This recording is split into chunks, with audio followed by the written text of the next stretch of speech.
Hello dear, आपका इस video के अंदर बहुत बहुत वेलकम है भाई। तो हम स्टार्ट करते हैं अपना अगला कंसेप्ट।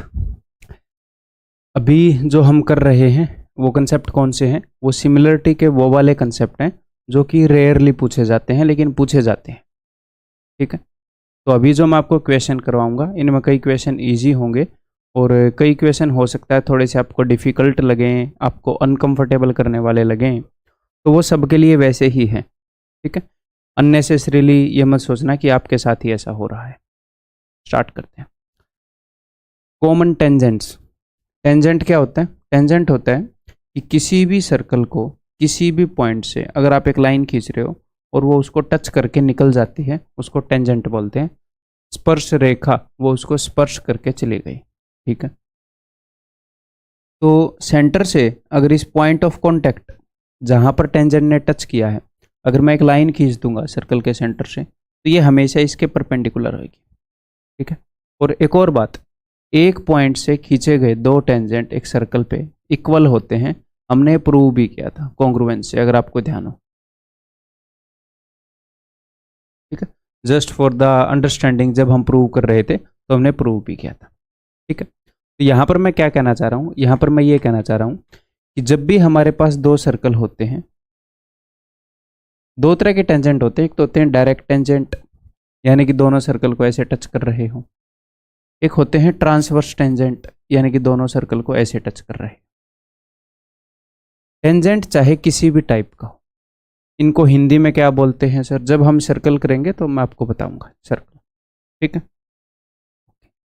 हाँ, एक को बोलते हैं सीधी उभयनिष्ठ स्पर्श रेखा डायरेक्ट, दूसरे को बोलते हैं तिरछी या फिर तिर्यक उभयनिष्ठ स्पर्श रेखा।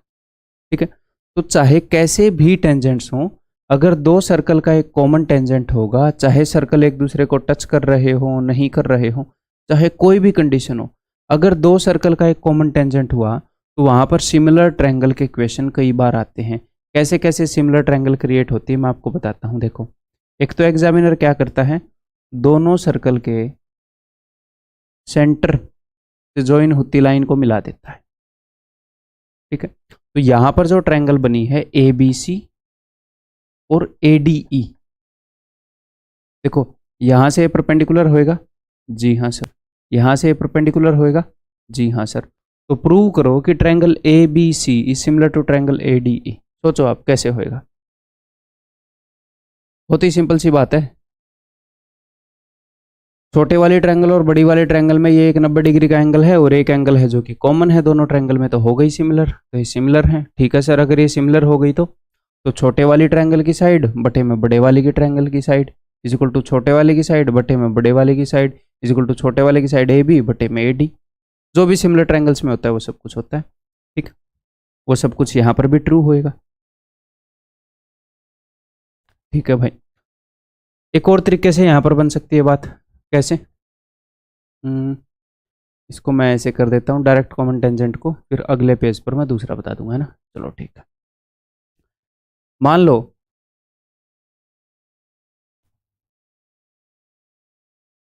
इनका टच करना जरूरी नहीं है, तो मैं दूर बना देता हूँ।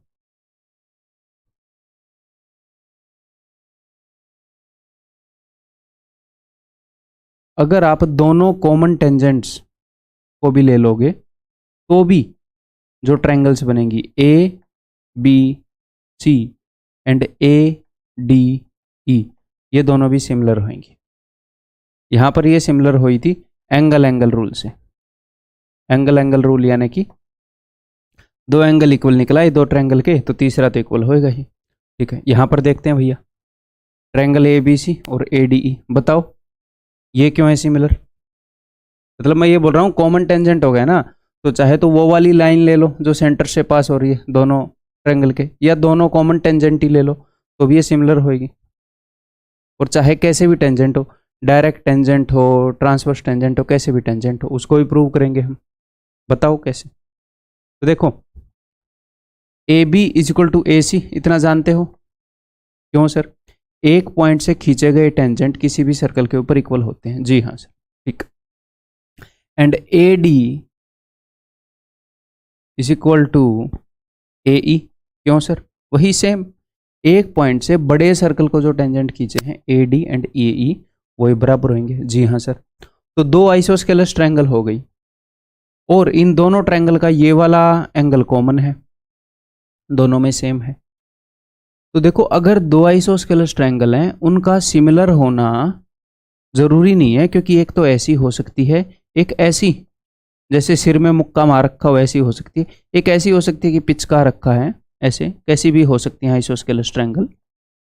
लेकिन अगर आइसोस्केलस ट्रायंगल के अंदर ये वाला एंगल सेम हो गया ना, तो उनको सिमिलर होना ही पड़ेगा। किस लेवल पर पिचका रखी है ये तो तय हो गया इस एंगल से, और ऊपर से दोनों साइड दोनों में सेम है। साइड एंगल साइड से वो हो जाएंगी, क्या बोलते हैं उसको, सिमिलर हो जाएंगी, समरूप हो जाएंगी। तो यहाँ पर ये वाला एंगल कॉमन है। सर साइड एंगल साइड से कैसे सिमिलर हो जाएंगी? देखो मान लो छोटे वाली ट्रायंगल की साइड में मान लेता हूँ x और बड़े वाले की मान लेता हूँ y। छोटे वाले की x, बड़े वाले की y।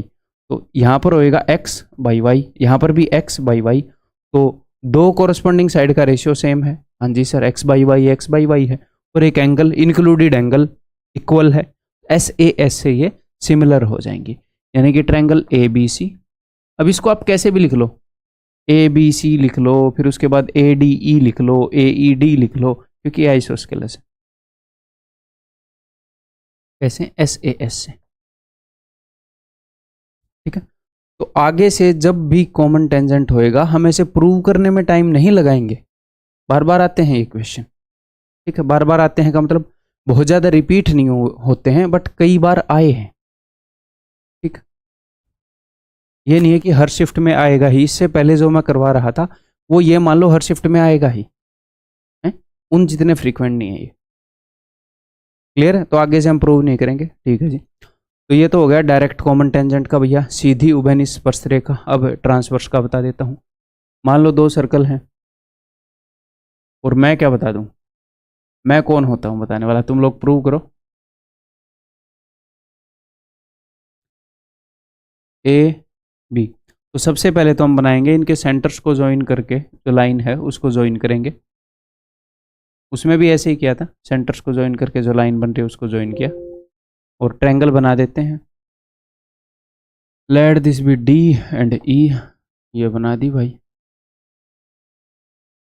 अब बिकॉज ये टेंजेंट है तो ये 90 डिग्री होगा, ये 90 डिग्री होगा। तो बताओ कौन सी दो ट्रायंगल सिमिलर होंगी, क्या मामला है? दो ही ट्रायंगल बनी हैं, क्यों सिमिलर होंगी बताओ।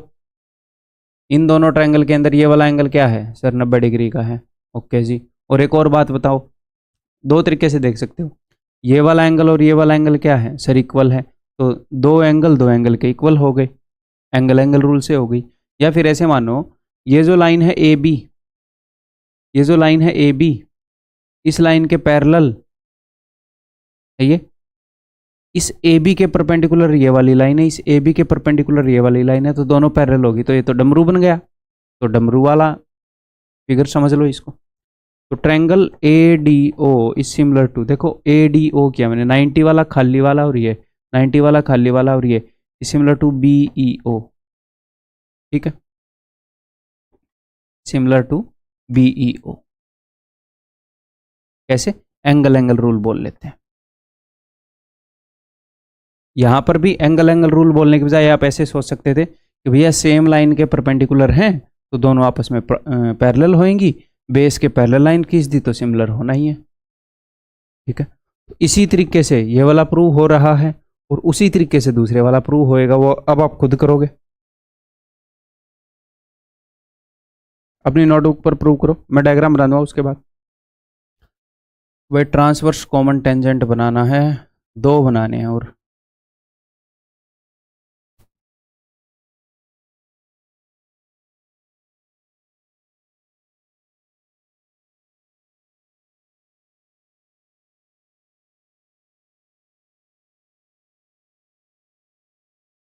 तो ट्रायंगल कौन से वाली ट्रायंगल, कौन से वाली ट्रायंगल के सिमिलर होएगी बताओ और क्यों?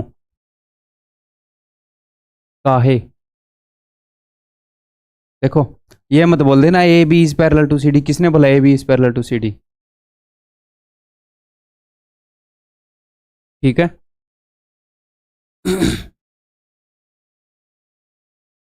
देखो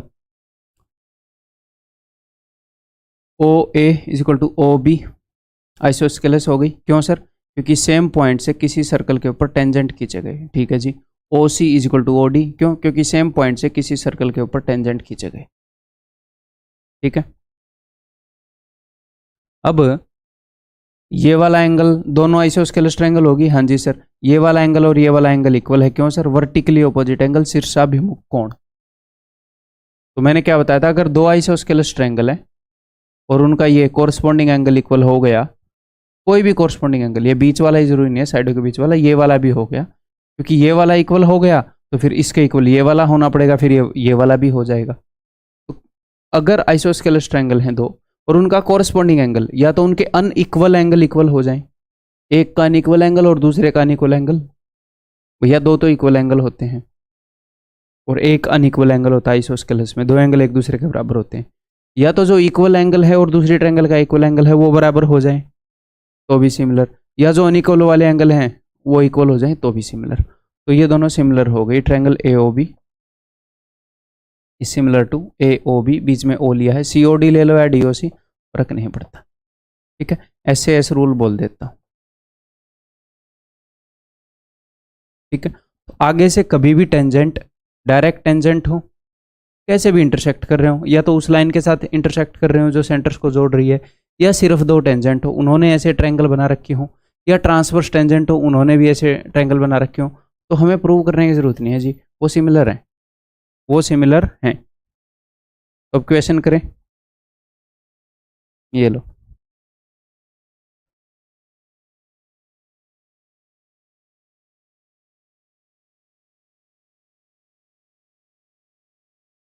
The ratio in which a transverse common tangent drawn to two circles with radii 4 cm and 6 cm, तो ट्रांसवर्स तिर्यक वाला दे रखा है। हिंदी में क्या लिख रखा है इसने? अनुप्रस्थ, अनुप्रस्थ भी बोलते हैं इसको। ठीक, तो दो सर्कल हैं जिनका रेडियस 4 और 6 है, एक छोटा है एक बड़ा है, इनको एक ट्रांसवर्स कॉमन टेंजेंट ड्रॉ कर दिया है एग्जामिनर ने। द रेशियो इन विच, जो ट्रांसवर्स कॉमन टेंजेंट है drawn to two circles with radii 4 and 6 cm respectively divides the line joining their centre, इनके सेंटर को ज्वाइन करने वाली लाइन को किस रेशियो में बांटता है, इनके सेंटर को ज्वाइन करने वाली लाइन को किस रेशियो में बांटता है ये टेंजेंट, यानी कि ये लाइन ए बी किस रेशियो में बांटती है इसको, सी डी को, यानी कि सी ओ और ओ डी का क्या रेशियो है ये बताओगे। सोचो, तो फिर से अपनी कंस्ट्रक्शन कर लें। ये 90 का होएगा, ये 90 का होएगा। अब मुझे पता है कि भैया ट्रांसवर्स कॉमन टेंजेंट है, दो सर्कल का सिमिलर बनेंगी, और मुझे इतना भी पता है ये डमरू वाली आकृति है, सेम लाइन के परपेंडिकुलर, सेम लाइन के परपेंडिकुलर, यानी कि ये दोनों पैरेलल होगी डमरू वाली, यानी कि ए ओ बटे में ओ बी इजक्वल टू सी ओ बटे में O D is equal to A C बटे में बी डी। ए सी की लंबाई है जी 4 और बी डी की लंबाई है 6, क्यों? क्योंकि ये इनके रेडियस है, रेडियस और रेडियस, तो इनके रेडियस का रेशियो है 2:3, तो कोरस्पॉन्डिंग साइड्स का रेशियो 2:3 है। दोनों ट्रायंगल सिमिलर हैं तो बाकी सारी कोरस्पॉन्डिंग साइड का रेशियो भी 2:3 होएगा, यानी कि ए ओ बटे में बी ओ भी 2:3 होएगा और सी ओ बटे में ओ डी भी 2:3 होएगा। ये भी 2:3 रेशियो में बटे होंगी, ये भी 2:3 रेशियो में बटे होंगे। उसने C O is to O D पूछा है। ठीक है, अगला करोगे, विल यू डू द अगला वाला, ये बताओ।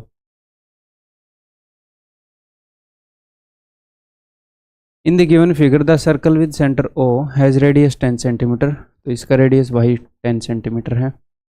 The radius of the circle with centre P is X, centre P वाले सर्कल का रेडियस एक्स है, तो पी से लेकर एस तक एक्स होगा। S T R is a common tangent, S T R एक कॉमन टेंजेंट है, तो आपको सीधा पता लग जाना चाहिए कि ट्रायंगल ओ टी आर और पी टी एस ये सिमिलर है। और कैसे सिमिलर है? ओ टी बटे में टी आर टी बटे में T S equal to O R बटे में एस।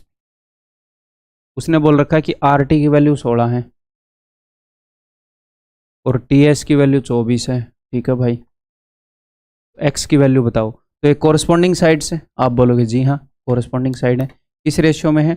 8 दूनी 16, 8 तिये 24, 2:3 रेशियो में। तो ये भी 2:3 रेशियो में होंगी। ये 2 का कितने गुना है सर? 5 गुना है। तो वो भी 3 का 5 गुना होएगा। ये भी कोरस्पॉन्डिंग साइड है बिकॉज सिमिलर ट्रायंगल है ना। तो 3 का 5 गुना यानी कि 15। खत्म बात। हमें तो प्रूव करने की जरूरत नहीं होनी चाहिए कि ये सिमिलर है। आपको मैं जितनी चीज़ें याद करवा रहा हूँ सारी ऐसी हैं कि ज़रूरी हैं।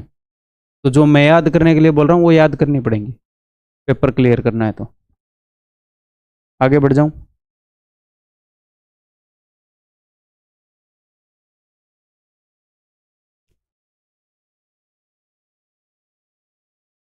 बताओ। In the adjoining figure circle 1 and 2 with centre P and Q respectively. तो centre P and Q respectively कोई बहुत मुश्किल बात भी नहीं, आपको पता ही है पहले ही कि भैया अच्छा कॉमन टेंजेंट है तो सिमिलर ट्रायंगल होती हैं। इन्फॉर्मेशन पढ़ के लगा देंगे। Same understanding. Touch each other and have a common tangent that touches them at point R and S. तो कॉमन टेंजेंट इनको आर और एस पर टच कर रहा है। This common tangent meets the line joining P and Q at O. ये common tangent P और Q को जो लाइन ज्वाइन कर रही है उसको ओ पर मिलता है। ठीक। द डायमीटर्स ऑफ 1 and 2, ये सर्कल 1 है ये 2 है, आर इन रेशियो 4:3। अगर इनके डायमीटर का रेशियो 4:3 है तो इनके रेडियस का रेशियो भी 4:3 होगा। क्यों सर? क्योंकि दुनिया के सारे सर्कल सिमिलर होते हैं। ठीक है, तो इनकी 1 डायमेंशनल लंबाइयों का रेशियो सेम ही रहेगा। कहने का क्या मतलब है कि इन दोनों के रेडियस का रेशियो, इनके डायमीटर का रेशियो, इनके पेरीमीटर का रेशियो सेम ही रहेगा। अगर आप इनके एरिया का रेशियो देखोगे तो स्क्वायर करना पड़ जाएगा। तो सारी 2 डायमेंशनल फिगर जो इनकी कॉरस्पॉन्डिंग है उनका रेशियो सेम रहेगा। कहना क्या चाह रहा हूं एक बार फिर से बताता हूं।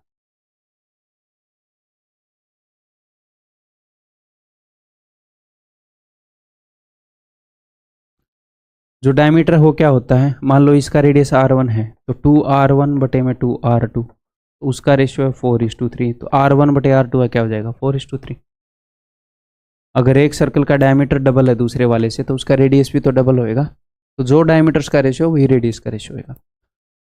तो इसका रेडियस अगर 4 यूनिट हुआ तो इसका रेडियस 3 यूनिट होगा। एग्जैक्ट वैल्यू नहीं है। तो हमें पता है कि भैया ओ एस क्यू और ओ आर पी ये दोनों सिमिलर है, ये बेस के पैरेलल लाइन है। तो कोरस्पॉन्डिंग साइड का रेशियो मिल गया। और क्या दे सकता है वो? It is also known that length of P O is 28। तो पी ओ की लंबाई 28 है।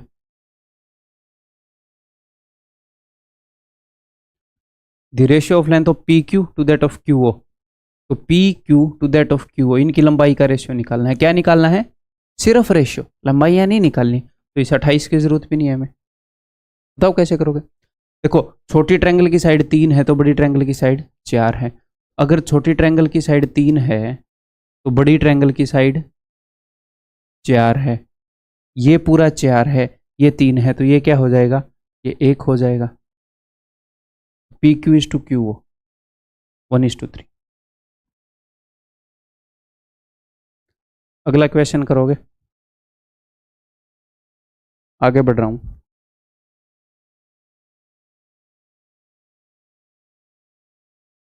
ये बताओ।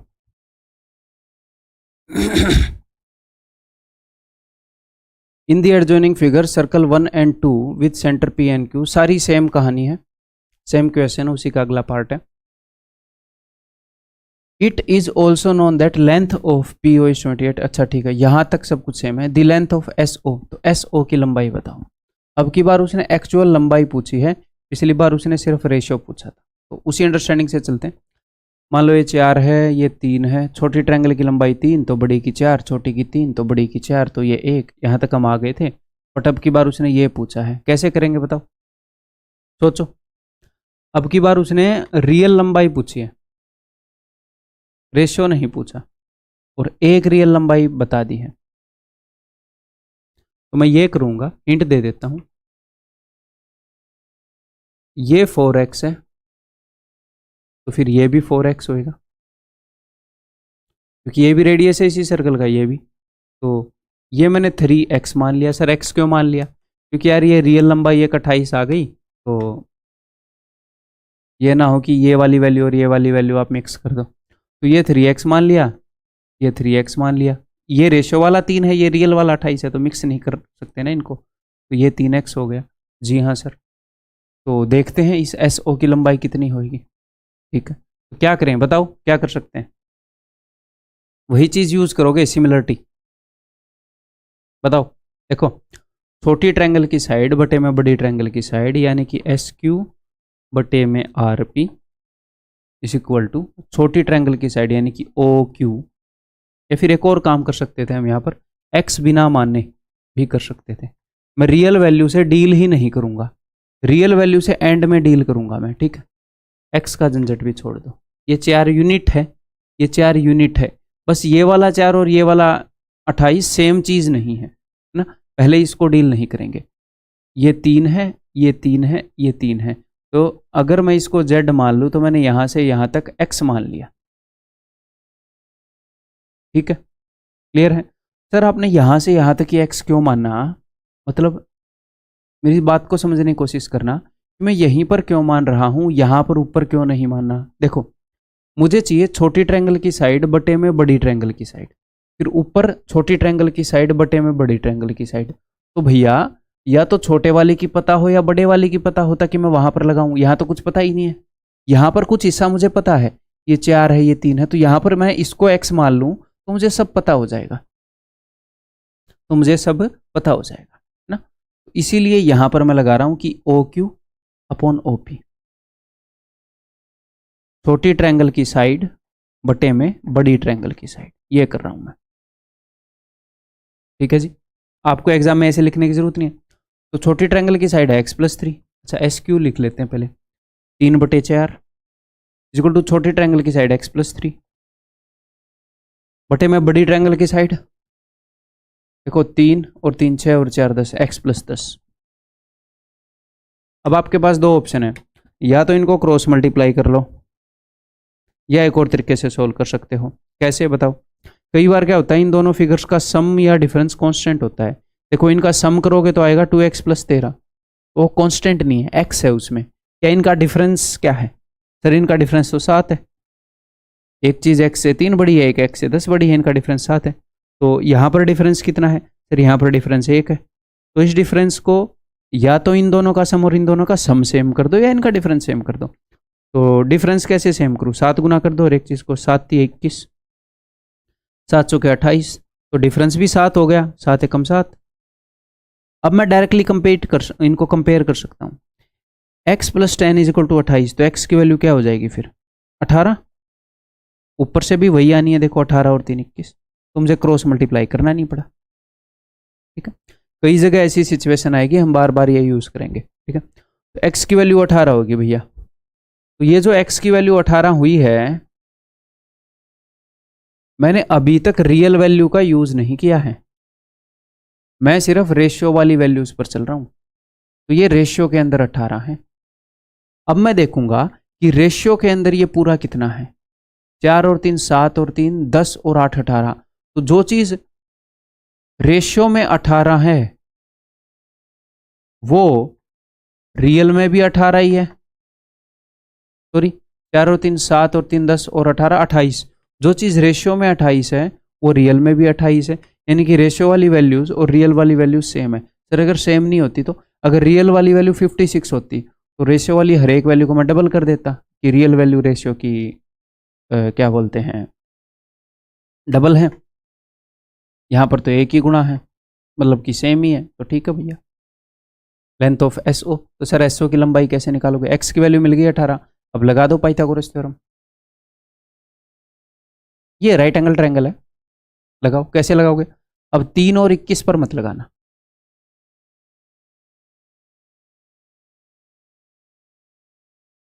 ये 3 है, ये 21 है, 18 और 3 21, भैया 3 एकम 3, 3 7 21, 7 7 49 -1 48 √48, यानी कि 4√3, और आपने 3 से काटा था तो उस 3 से मैंने गुणा भी कर दिया, तो 3 चौके 12√3। ठीक है,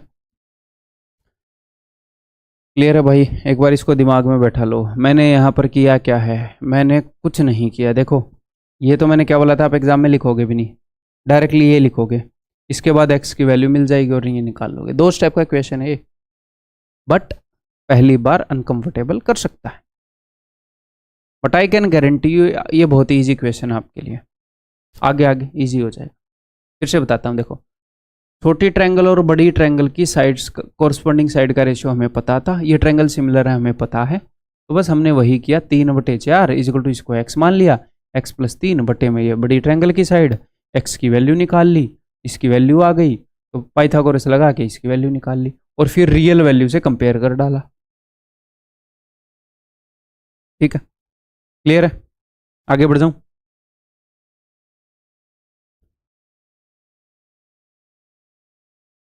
बताओ।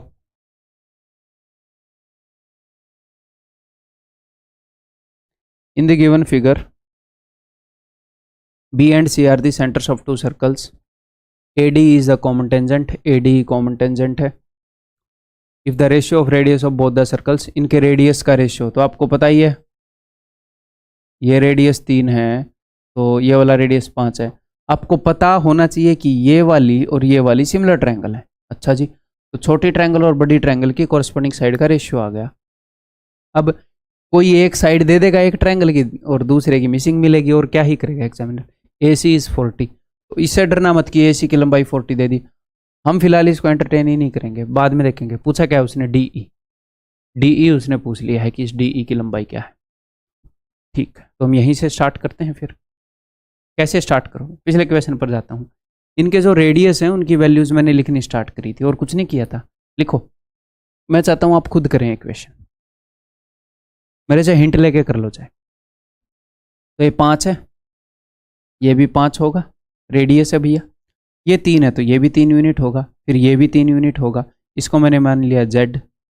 अब देखो छोटी ट्रायंगल की साइड पता है, बड़ी ट्रायंगल की साइड पता है, छोटी वाली ट्रायंगल की ये वाली साइड पता है नहीं, बड़ी वाली ट्रायंगल की ये साइड पता है नहीं, तो वहाँ कुछ कर ही नहीं सकते। छोटी ट्रायंगल की ये वाली साइड नहीं पता, बट मतलब एटलीस्ट इस फॉर्म में डाटा गिवन है, इन्हें वे पता है। और बड़ी ट्रायंगल की ये वाली साइड, हाँ वहाँ का भी डाटा गिवन है, तो बस वहीं पर कंपेयर करेंगे और एक्स की वैल्यू निकालेंगे, फिर रेशियो की वैल्यूज को रियल वैल्यू से कर देंगे बाद में कंपेयर। देखो छोटी ट्रायंगल की साइड 3 बटे बड़ी ट्रायंगल की साइड 5, तो 3/5 is equal to x plus 3। छोटी ट्रायंगल की साइड ये है, ये मत मान लेना x, ये है AB,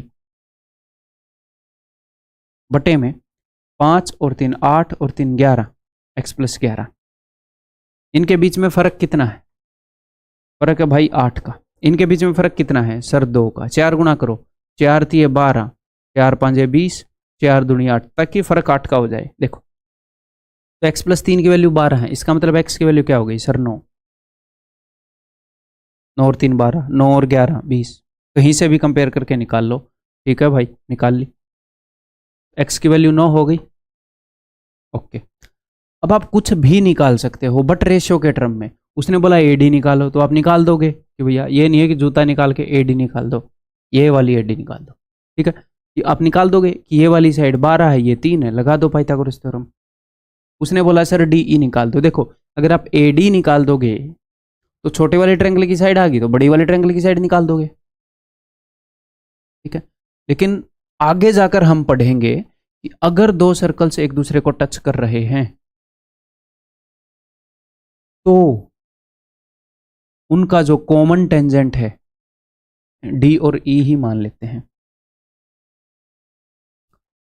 ये जो डायरेक्ट कॉमन टेंजेंट है, अगर इन सर्कल्स के रेडियस हैं R1 और R2, तो DE की लंबाई होती है 2√R1R2। ये एक इंपॉर्टेंट फॉर्मूला है जो हमें याद करना है, करना पड़ेगा, जरूरी है। तो मैं इसी को यहाँ पर यूज कर दूंगा, बट मैं आपको बता देता हूँ कि भैया इन वैल्यूज का यूज करके आप AD की लंबाई निकाल लोगे। हाँ जी सर। फिर देखो अगर छोटे वाली ट्रायंगल की साइड है 9 और 3 12, तो इस बचे हुए टुकड़े की साइड कितनी है सर? 5 और 3 8, तो यानी कि रेशियो क्या है? 4 3 12, 4 3:2, तो इसकी लंबाई निकाल के 3:2 रेशियो में इसकी आ जाएगी। बिना इस फॉर्मूले के निकाल सकते हैं सिमिलर ट्रायंगल से, बट फिलहाल मैंने ये बता ही दिया आपको। इसी से करेंगे। तो ये हो जाएगा भैया, बिकॉज ये 3 है रेडियस, ये 5 है, तो ये होएगा 2r1r2, r1 into r2 that is equal to 2, 3 into 5 that is equal to 2√15। अब ये चीज रेशियोज के हिसाब से है। अब मैं चलता हूं रियल वैल्यू के पास कि एसी की लंबाई 40 है। रेशियो में कितनी है भाई एसी की लंबाई? 9 और 3 12 और 3 15 और 5 20।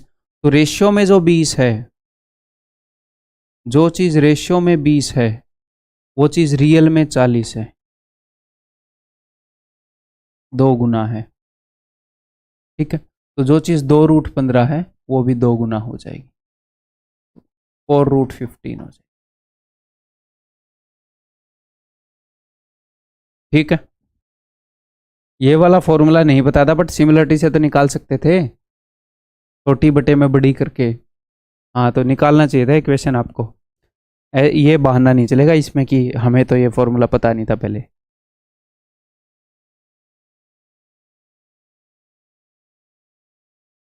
बताओ।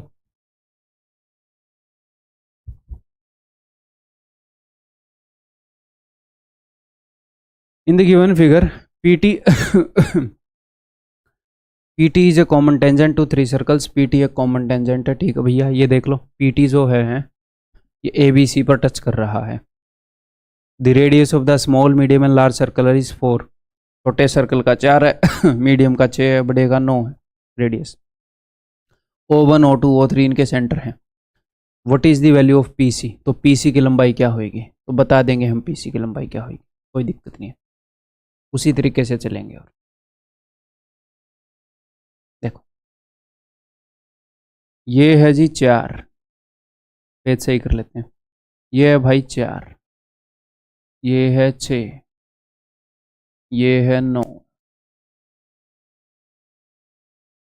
ठीक है, और क्या पूछ रहा हूँ? PC की लंबाई पूछ रहा है, कोई ना कोई लंबाई वो देगा, उसने दे ही दी है। एक्चुअल लंबाई 4 6 9 है। ठीक है भैया, हम एक्चुअल लंबाई से ही डील कर रहे हैं, स्टार्ट करते हैं फिर। ठीक है, PC की तरफ रखेंगे भाई फोकस। तो अगर ये 4 है तो ये भी 4 है, रेडियस है। ये भी 4 है भैया, रेडियस है। ये 6 है तो ये भी 6 है। ठीक है भैया, ये भी 6 है। ठीक है भाई, ये 9 है तो ये भी 9 है। ठीक है भैया, रेडियस है, ये भी 9 है, बट इसकी ज़रूरत नहीं हमें। तो यहाँ पर अगर आप देखोगे तो एक बड़ी ट्रायंगल के बेस के पैरेलल 2 लाइनें खींची गई। तो मैं ये बोल सकता हूँ कि ट्रायंगल PAO, जस्ट आपकी अंडरस्टैंडिंग के लिए बोल रहा हूँ, इसकी ज़रूरत नहीं है। PAO1 is similar to PBO2। आपको ये चीज़ दिखनी चाहिए, PCO3।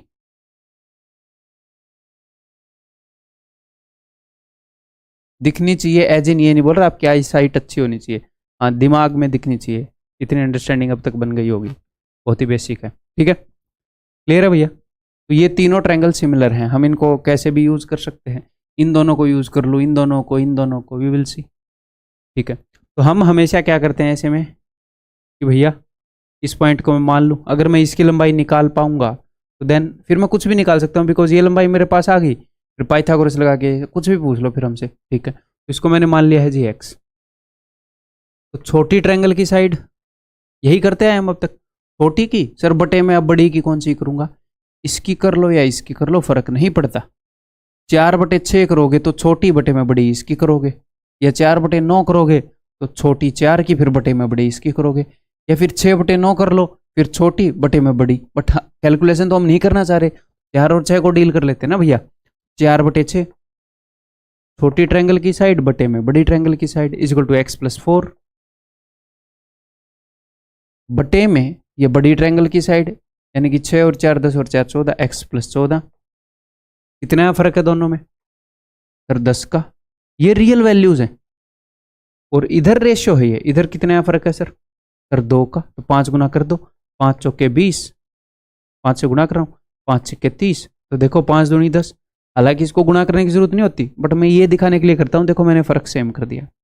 तो x+4 की वैल्यू 20 है यानी कि x 16 है, x+14 की वैल्यू 30 है यानी कि x 16 है, तो x की वैल्यू आ गई भैया 16।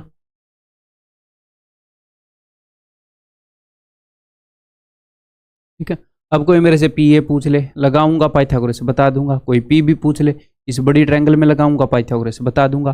कोई पी सी पूछ ले, इस बड़ी ट्रायंगल में लगाऊंगा पाइथागोरस से बता दूंगा। कैसे ही बता देंगे सर। कोई ए भी पूछ ले तो क्या ही दिक्कत है। देखो मान लो मैंने पी ए निकाल दी, ठीक है सर, तो छोटी ट्रायंगल की साइड ये वाली और ये नीचे वाला पोर्शन, इन दोनों का यहाँ पर जो रेशियो होगा वही यहाँ पर रेशियो होगा। ये मैं निकाल चुका हूँ, ये भी मुझे पता है, ये भी मुझे पता है, ये भी मैं निकाल लिया, ये भी मुझे पता है, तो ये निकाल देंगे। This by this is equal to this by this. Sir कोई ये पूछ ले क्या ही दिक्कत है, हमें ए भी निकाल लेंगे हम, है ना। तो फिर देखो दिस डिवाइडेड बाई ये वाला portion is equal to this divided by ये वाला पोर्शन, मतलब कि पी भी निकाल के पाइथागोरस थ्योरम लगा के, तो जो भी पूछ लेगा हम बता देंगे। अब हमें बताना है पी सी। तो यहाँ पर नीचे मैं डायग्राम बना रहा हूँ, कैलकुलेशन नहीं होएगी, टेंशन मत लो। हम जिस क्वेश्चन में कैलकुलेशन करेंगे ना, यानी कि मैं आपको इस तरीके से सिखाऊंगा, उसमें पूरी दुनिया कैलकुलेशन करेगी, क्योंकि हम उसी क्वेश्चन में कैलकुलेशन करेंगे जिसमें कैलकुलेशन करनी जरूरी है। उसमें खुद वो बंदा भी कैलकुलेशन करेगा जिसने वो क्वेश्चन बनाया है। हाँ, बट मैं आपसे ये परफेक्शन एग्जाम में डिमांड नहीं कर रहा कि मैं यहाँ पर जैसा परफेक्टली सिखा कर भेजूँ ऐसा ही कर देना। मैं ये मान रहा हूँ कि यहाँ पर हम जैसी अंडरस्टैंडिंग डेवलप करेंगे, आप उसका 80% भी परफॉर्म कर पाए तो आपको बढ़िया रैंक मिल जाए AIR 100 के अंदर। ये है, बट वो कैसे होएगा सर, 80% ही परफॉर्म करना है, फिर तो मैं लाइटली ले लेता हूँ चीज़ों को। नहीं, आपका दिमाग प्रेशर लेगा, बहुत सारी चीज़ें होंगी। तो जब यहाँ पर हम मतलब कि 100% की बजाय 130% जितना हमें परफॉर्म करना चाहिए उससे ज़्यादा परफॉर्म करना जब यहाँ पर सीखेंगे तो सिलेक्ट हो पाएंगे। तो यहाँ पर जोर लगाना बनता है ताकि परफॉर्मेंस डाउन हो, फिर भी आप सिलेक्टेड हो बढ़िया पोस्ट पर, बढ़िया लोकेशन पर।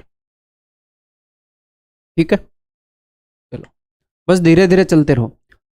तो देखो भाई, इसकी लंबाई 9 है। हाँ जी सर, इस पूरे की लंबाई कितनी है? 16 और 4 20 और 10 30 और 15 45। काट दो, 9 एकम 9, 9 5 45। ध्यान रखो 9 से काटा था। पाइथागोरस लगाओ, 5 का स्क्वायर 25 माइनस 1 सर अंडर रूट 24, तो 4 6 24 होता है सर 2 रूट 6, 4 6 24। अब गुणा में 9 कर दो, 9 दूनी 18 रूट 6। ठीक है, क्लियर है भाई। यहाँ पर आपने एक बात नोट करी कि ये जीपी में है, अगर आप ध्यान से देखोगे इनका रेशियो है 2:3। इन 2 दूनी 4 2 3 6, 3 दूनी 6 3 3 9, 2:3। या फिर बीच वाले का जो स्क्वायर है 6 का स्क्वायर 36 इक्वल टू 9 चौके 36। जीपी में है, ज्योमेट्रिक प्रोग्रेशन में। तो जब भी सर्कल से एक दूसरे को टच कर रहे होते हैं, या फिर ऐसे नहीं बताता मैं, दूसरे तरीके से बताता हूँ। अगर देखो, अगर आप यहाँ से भी एक टेंजेंट खींचोगे ना, क्या हो गया, बोर्ड बुरा मान गया। अगर आप यहाँ से, अगर आप ऐसे एक टेंजेंट खींच दोगे तो इन सब को टच करते हुए ये जाएगा यहाँ पर पी पर। तो ये जो सर्कल हैं ये इनके कॉमन टेंजेंट सेम है। ओके सर, मतलब कॉमन टेंजेंट सेम क्या है, कॉमन टेंजेंट तो सेम ही होंगे, कॉमन होंगे। मैंने इनके कॉमन टेंजेंट ड्रॉ कर दिए और ये एक दूसरे को टच कर रहे हैं। तो इस सिचुएशन को एक अलग तरीके से सोचो आप। ऐसा है, ये एक एंगल है, एक एंगल है, उसके अंदर मैंने सर्कल फंसा दिए। देखो सर्कल तो ऐसे ही फंसाए जा सकते हैं जो एक दूसरे को टच ना करें, लेकिन मैंने सर्कल फंसाए हैं जो एक दूसरे को टच कर रहे हैं, ऐसे ठूस दिए मैंने। इनके जो रेडियस होते हैं ना वो हमेशा जीपी में होते हैं। हम प्रूव कर सकते हैं बट जरूरत नहीं है भाई, क्यों टाइम वेस्ट करें उस पर, ये याद ही करना है सीधा। इनके जो रेडियस हैं वो जीपी में होते हैं, ऐसे सिमिलरिटी से। और उसके बाद एक एल्जेब्रा की अंडरस्टैंडिंग लगती है, a³ माइनस b³ वाली, वो प्रूव हो जाता है। बट नो नीड, आप और ब्रेनस्टॉर्मिंग कभी आप खुद ट्राई कर सकते हो 3 सर्कल लेके। इनके जो रेडियस होते हैं वो जीपी में होते हैं, यानी कि इसका स्क्वायर इक्वल टू इन दोनों का प्रोडक्ट। मैं क्यों बता रहा हूँ, क्योंकि क्वेश्चन पूछा गया था एक बार। ठीक, ये देखो एक एंगल है, हाँ जी सर, 3 ऐसे सर्कल फंसा दिए जो एक दूसरे को टच कर रहे हैं, हाँ जी सर। तो चाहे 3 फंसा लो या 10 फंसा लो या 20 फंसा लो, इनके जो रेडियस हैं उनसे एक जीपी बनेगी हमेशा। अगर इन तीनों से जीपी बनी है तो यानी कि बीच वाले का स्क्वायर इज इक्वल टू इन दोनों का प्रोडक्ट। ठीक है, तो इस स्टेटमेंट को मैं लिख देता हूं ताकि आप बाद में रिवाइज कर पाओ।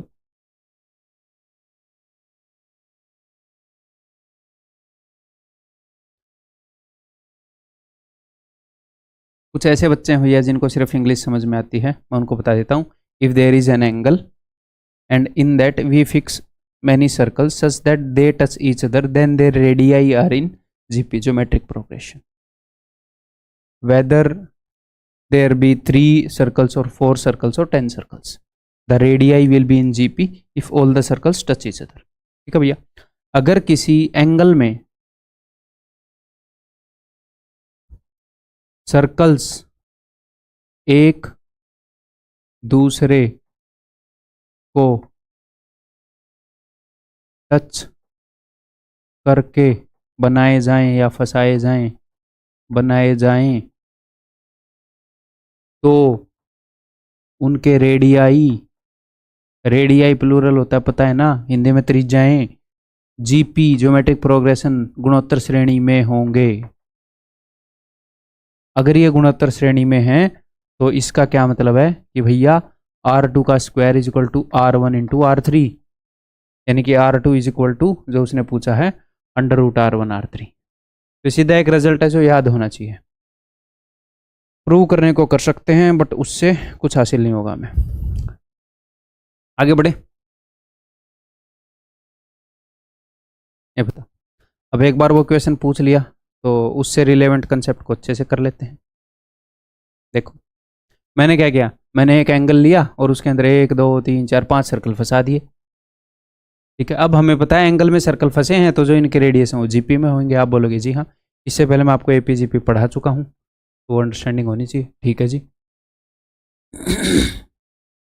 If the radii of the second smallest circle and the largest circle is this, तो इस वाले सर्कल का है भैया 6√3 और इसका है 16। तो जब चीज़ें जीपी में होती हैं तो क्या होता है, किसी न किसी कांस्टेंट चीज़ से मल्टीप्लाई होती रहती हैं चीज़ें, है ना। जैसे 3 का डबल 6, 2 से गुणा हो गया 12, 2 से गुणा हो गया 24, ये है जीपी। तो यहाँ पर भी कोई ना कोई कांस्टेंट चीज़ होगी। तो मैंने मान लिया कि भैया ए से गुणा हो रही है, इसके रेडियस को ए से गुणा किया तो इसका रेडियस आया, फिर इसके रेडियस को ए से गुणा किया तो इसका रेडियस आ गया, फिर इसके रेडियस को ए से गुणा किया तो इसका रेडियस आ गया। एक बार ए से गुणा, फिर ए से गुणा, फिर ए से गुणा, तो 3 बार ए से गुणा हो गया। तो यानी कि 6√3 into A cube is equal to 16। ये ए क्या है, ये कॉमन रेशियो, जनरली इसको आर मानते हैं। मैंने ए इसलिए माना कि आप रेडियस से कंफ्यूज ना हो जाओ, आर फॉर रेडियस भी होता है ना। मैं बहुत ख्याल रखता हूँ आप लोगों का छोटी छोटी चीज़ों का। तो करें इसको solve. A cube is equal to 16/6√3, 2 3 6 2 8 16। तो therefore a is equal to, cube root कर दो दोनों तरफ, 8 की क्यूब रूट है भैया 2√2 और √3 की क्यूब रूट है √3। तो ये है ए, यानी कि इसको मैं ए से गुणा करूंगा तो इसका रेडियस, इसको ए से गुणा करूंगा इसके रेडियस का तो इसका रेडियस, इसके रेडियस को ए से गुणा करूंगा तो इसका रेडियस। आगे बढ़ने के लिए ए से गुणा कर रहे हैं, इसका रेडियस पता है, अगर मैं ए से भाग करूंगा तो इसका रेडियस, इसके रेडियस को ए से भाग करूंगा तो इसका रेडियस, इसके रेडियस को ए से भाग करूंगा तो इसका रेडियस। क्या पूछ रहा है वो, find the radius of second largest circle, यानी कि इसके रेडियस को ए से भाग कर दूं, यानी कि 16 को भाग कर दूं 2√2 डिवाइडेड बाई √3 से, √3 ऊपर चला जाएगा। This is your answer. √2 से अगर मैं भाग कर दूं तो 4√2 आएगा, तो 4√6। अब ये है नहीं कहीं पर, क्या गड़बड़ हो गई यार, कहाँ गलती हो गई हमसे। 6√3 find the radius of the second largest circle, इसी का निकालना था। सेकंड स्मॉलेस्ट सर्कल का 6√3 और उसका 16 हो गया। तो 6√3 को 3 बार ए से गुणा करके ये आ गया, तो 2 3 6, 3√3 का क्या होएगा, √3 होएगा। और अच्छा क्यूब रूट निकालना था, 2 आएगा, सॉरी सॉरी सॉरी, मैंने स्क्वायर रूट निकाल दिया। Okay okay.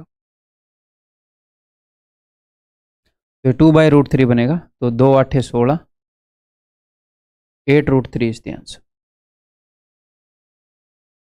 ठीक है, आगे बढ़ जाएं।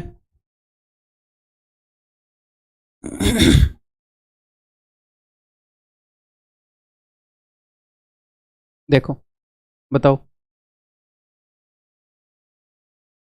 ये क्वेश्चन अब तक जो मैंने आपको करवाया उसे थोड़ा हटके है, इसलिए लास्ट में लिया है, डरना नहीं है। 2 circles touch each other at point x. ठीक है भाई, 2 सर्कल एक दूसरे को एक्स पर टच कर रहे हैं। ये लो, ये है X. 2 common tangent of the circle meet at P. अब सर्कल के 2 कॉमन टेंजेंट पी पर मीट कर रहे हैं, तो पता है इन सर्कल में कितने कॉमन टेंजेंट खींचे जा सकते हैं? एक तो ये, एक ये, और एक ये भी। तो टेंजेंट क्या होता है? एक ऐसी लाइन जो सर्कल को टच करे। तो क्या ये लाइन दोनों को टच कर रही है? जी हाँ सर, उसी पॉइंट से पास हो रही है, एक्स से, है ना? तो यानी कि ये भी कॉमन टेंजेंट हो गया। जी हाँ, तो वो बोल रहा है 2 कॉमन टेंजेंट है। ठीक है जी, तो इनमें से कौन से 2 हैं? फिर वो बोल रहा है none of the tangents pass through X. कोई भी टेंजेंट एक्स से पास नहीं होता, यानी कि ये वाला कैंसिल हो गया, आप हटाया भैया, यानी कि इन दोनों की बात कर रहे हैं। ठीक है,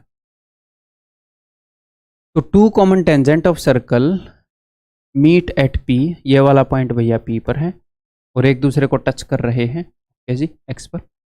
these tangents touch the larger circle at point B and सी।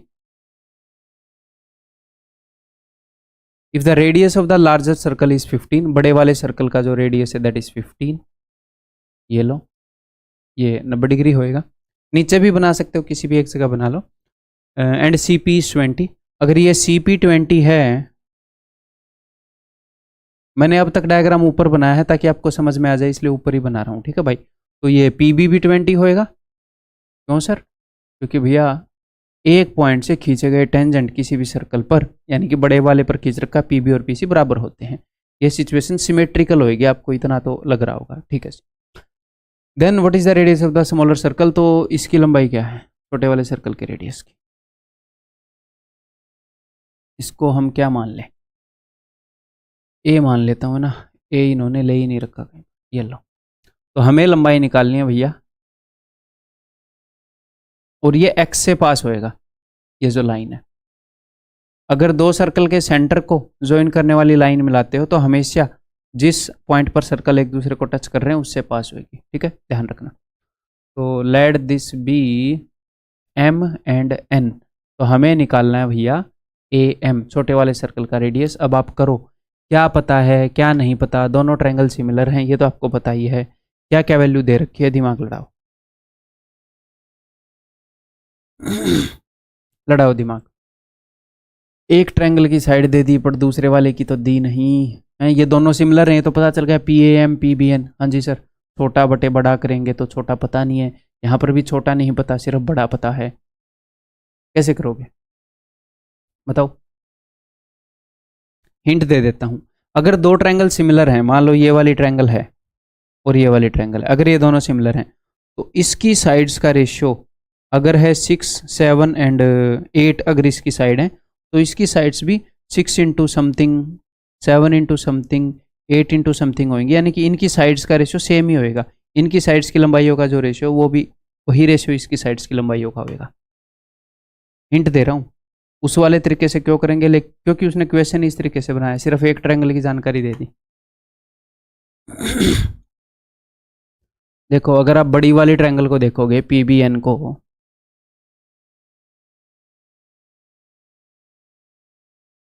ये क्या है 15, ये क्या है 20। देखो 5 दिए 15, 5 चौके 20, 3 और 4 है तो ये 5 5 25 हो जाएगा। मैं जस्ट पाइथागोरस थ्योरम लगा रहा हूँ। ठीक है, तो ये 25 हो जाएगा, 3 4 5।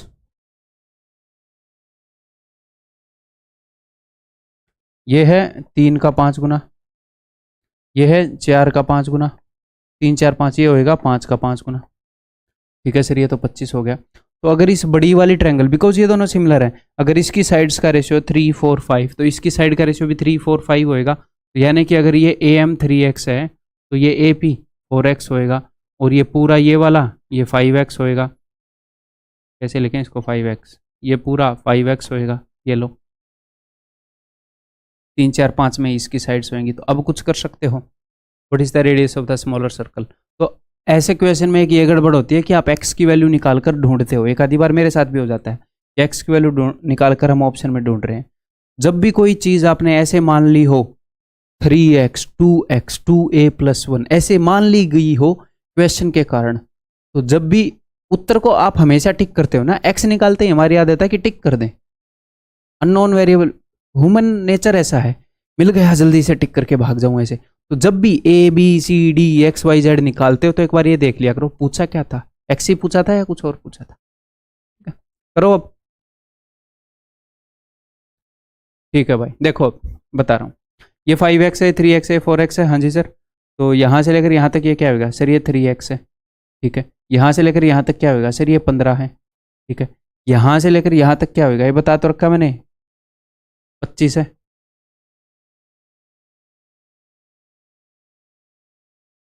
ये पूरा 25 है। अब कुछ आया ध्यान में, अगर ये 25 है उसमें से 15 यहाँ खर्च हो गया तो ये 10 होएगा, यानी कि 5x + 3x 8x = 10। ऐसे ही कर लेते हैं। It implies that x = 10/8। मुझे क्या निकालना है, 3x। बस this is the answer.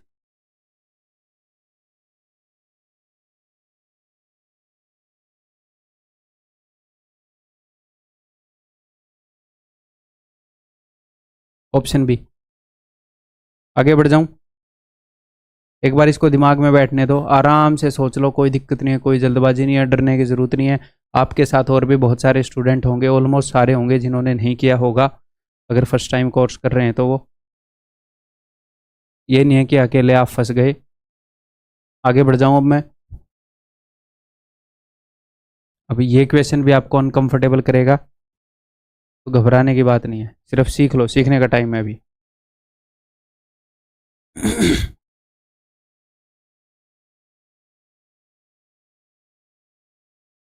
In the given figure A B C is a right angled triangle, ठीक है भैया, A B C right angle triangle है, एंगल सी = 90, यानी कि ये वाला एंगल 90 है।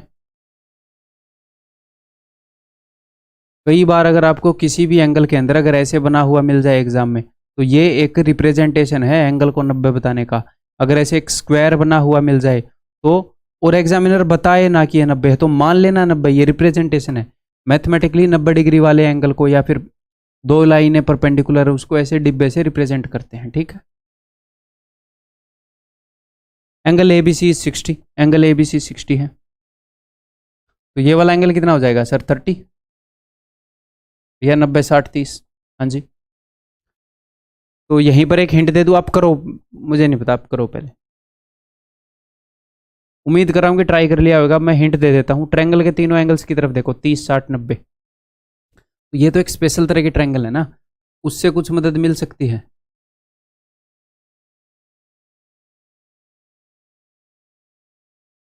तीस के सामने वाली साइड की लंबाई 1, 60 के तो 60 के सामने वाली √3, तो इसके सामने वाली 2। साइन रूल में बताया था मैंने, स्पेशल ट्रायंगल है ये। इसको बार बार यूज़ करेंगे हम, ऐसी बात नहीं है, आपको ये चीज़ रटी जाएगी, हो ही नहीं सकता कि आप ये भूल जाओ, ठीक है। एक हिंट, दूसरी हिंट, अगर अपने पास कोई सर्कल है, और ये हिंट आपको रिक्वायर्ड भी है इसीलिए दे रहा हूँ, अगर इन हिंट के लेने के बाद भी इक्वेशन कर दोगे तो भी करा माना जाएगा। तो अगर ऐसे ये दो टेंजेंट खींचे गए हैं, तो यहाँ से अगर आप सेंटर को मिलाओगे तो ये एंगल बाइसेक्टर है, ये वाला एंगल थीटा है, तो ये वाला भी आपको लग ही रहा होगा। आगे प्रूव भी करेंगे ये चीज़ कि यार ये एक सिमेट्रिकल सी सिचुएशन है, अगर इनको मिलाएंगे तो बीच में से जाएगी, जी हाँ बीच में से जा रही है। तो छोटे वाले सर्कल का आपसे पूछा गया है रेडियस, तो ये कंस्ट्रक्शन करोगे आप, ज्योमेट्री में इतनी कंस्ट्रक्शन कर लोगे कि बिल्डर बन जाओगे। ये 30 हो जाएगा, फिर 60 है तो 30 30। आपको ये रेडियस निकालना है जो 90 डिग्री का है, ठीक है। अच्छा छोटे वाले का निकालना है, बड़े वाले का, व्हाट इज द रेडियस, ये बड़े वाले का निकालना है, छोटे वाले का उसने दे रखा है। तो let this be P Q R S, तो पी एस की वैल्यू उसने दे रखी है। अगर ये 90 है, ये 30 है, तो ये 60 है, हाँ जी सर। और छोटे वाले ट्रायंगल बड़े वाली के सिमिलर है, ये 90 है, ये 30 है, तो ये 60 है। अगर आपने अब भी कर दिया तो बढ़िया है। अब करो भाई, ये यूज होएगा। और लो, पॉज करके कर लो और मेरे साथ मत किया करो चलती वीडियो में। करता हूं मैं। छोटी वाली ट्रायंगल में देखो, बी एस पी में ये पी एस क्या है सर, ये तो 2 है। तो अगर 30 के सामने 2 है तो 90 के सामने ये क्या हो जाएगा, ये हो जाएगा सर 4, ये वाला, ये 4 हो जाएगा ये, ठीक है भैया। 30 के सामने जो भी है 90 के सामने डबल होता है। और ये बी एस क्या हो जाएगा, 30 के सामने जो भी है उसका 2√3। लेकिन उसने मुझसे एस आर या बी आर नहीं पूछा है, वो रेडियस पूछ रहा है, तो मैं यहीं पर फोकस करूंगा। ठीक है सर, ये 4 हो गया। अगर इसका रेडियस मैंने मान लिया जी आर है, तो ये वाला हिस्सा भी आर होएगा, जी हाँ। अब बड़ी वाली ट्रायंगल में देखो, बी आर क्यू में अगर 30 के सामने आर है तो 90 के सामने 2r होएगा, तो ये 2r होएगा भैया। 30 के सामने साइड की जो भी लंबाई है 90 के सामने डबल होती है। तो इस 2r में से r यहां खर्च हो गया, बाकी का r यहां होगा। ये 2 है तो ये भी 2 होएगा, ये रेडियस है ना ये। तो अगर मैं इसको मान लूँ x, इस 2r लंबाई में से r लंबाई यहाँ खर्च होगी, तो बाकी की r लंबाई यहाँ होगी। 4 और 2 6, यानी कि r की वैल्यू 6 है। ये पूरा 2r है, उसमें से r ये रहा तो बाकी का r ये होगा 6। अगर आपने लास्ट के 2 क्वेश्चन नहीं भी किए तो टेंशन वाली बात नहीं है। उम्मीद ही नहीं थी आपसे कि आप ये करोगे, करे हैं तो बहुत बढ़िया बात है। आगे बढ़ जाऊं। तो भी अगला कंसेप्ट है, कितना टाइम हो गया, ये कंसेप्ट भी कर लेते हैं इस वीडियो में, ठीक है। अगला कंसेप्ट है इंटरसेक्टिंग कोड्स का। अब तक मैंने आपको क्या बताया, कॉमन टेंजेंट्स, कि अगर 2 सर्कल्स के कॉमन टेंजेंट्स हों तो भैया जो ट्रायंगल्स जनरेट हो रही हैं, सिमिलर जनरेट हो रही हैं, चाहे किसी भी तरह के कॉमन टेंजेंट हो, और चाहे सेंटर से ज्वाइन होने वाली लाइन से आप बना लो ट्रायंगल, या सिर्फ कॉमन टेंजेंट से, और चाहे किसी भी तरह के कॉमन टेंजेंट हो। ट्रांसवर्स टेंजेंट हो गए ऐसे वाले, डायरेक्ट टेंजेंट हो गए हैं। ट्रांसवर्स टेंजेंट में भी हमने सेंटर को ज्वाइन करने वाली लाइन मिला ली है। हर जगह सिमिलर ट्रायंगल क्रिएट हो रही थी। ऐसे ही इंटरसेक्टिंग कोड का मामला है। अब कोड क्या होती है, कोड होती है भाई ये एक ऐसी लाइन जो सर्कल को ऐसे 2 जगह पर काट रही है और सर्कल के अंदर ही है, ठीक है। तो कोड 2 तरीके से इंटरसेक्ट कर सकती हैं। 2 कोड, एक तो ये कोड है ए बी और एक ये कोड है सी डी। इंटरसेक्ट कर गई, कहां पर ये कर गई। एक और तरीके से देखो, कोड अगर पैरेलल हुई तो इंटरसेक्ट कर पाएंगे क्या, नहीं कर पाएंगे सर। पैरेलल हुई तो कैसे कर पाएंगे, पैरेलल लाइन इंटरसेक्ट ही नहीं करती। क्लियर है। ये तो पैरेलल नहीं है, हाँ जी सर, बट ये भी पैरेलल नहीं है, बट ये तो इंटरसेक्ट नहीं कर रही। हाँ, तो ये बाहर इंटरसेक्ट कर रही है एक्सटेंड करने पर। तो 2 तरह की कोड हैं, या तो अंदर ही इंटरसेक्ट कर जाएंगी, या एक्सटेंड करने पर बाहर इंटरसेक्ट कर जाएंगी। कहीं पर भी इंटरसेक्ट करो, अगर कोड्स ने इंटरसेक्ट किया तो सिमिलर ट्रायंगल तो बनेगी। जैसे अगर 2 सर्कल के कॉमन टेंजेंट हुए तो सिमिलर ट्रायंगल तो बनेंगी भाई। ऐसे ही कोड की बात है, जीवा की बात है। करें फिर, प्रूव कौन करेगा उनको, आप करोगे। ये अब मैंने बता दिया तो कर लोगे ना भाई, चलो ट्राई करना। तो ये लो, एक कोड मैंने बता दी ए बी और एक कोड मैंने बना दी सी डी। ये इंटरसेक्ट कर रही हैं भाई पी पर। तो बताओ कैसे, अभी तक तो ट्रायंगल बनी ही नहीं है, कौन सी ट्रायंगल बनाऊं, क्या करूं।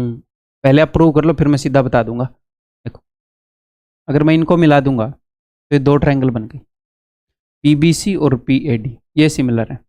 अगर मैं इनको मिला दूंगा तो ये वाली और ये वाली ट्रायंगल सिमिलर है, आमने सामने वाली ट्रायंगल सिमिलर है। Triangle 1 2 3 4, triangle 1 is similar to triangle 3 and triangle 2 is similar to triangle 4। Opposite, अगर कोड्स ने इंटरसेक्ट किया तो ऑपोजिट ट्रायंगल सिमिलर होंगी, आमने सामने वाली।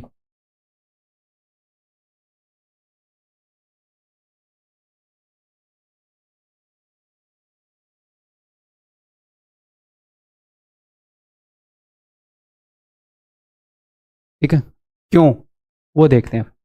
आओ प्रूव करते हैं, अगला पेज फिर अगली चीज़ प्रूव कर लेंगे।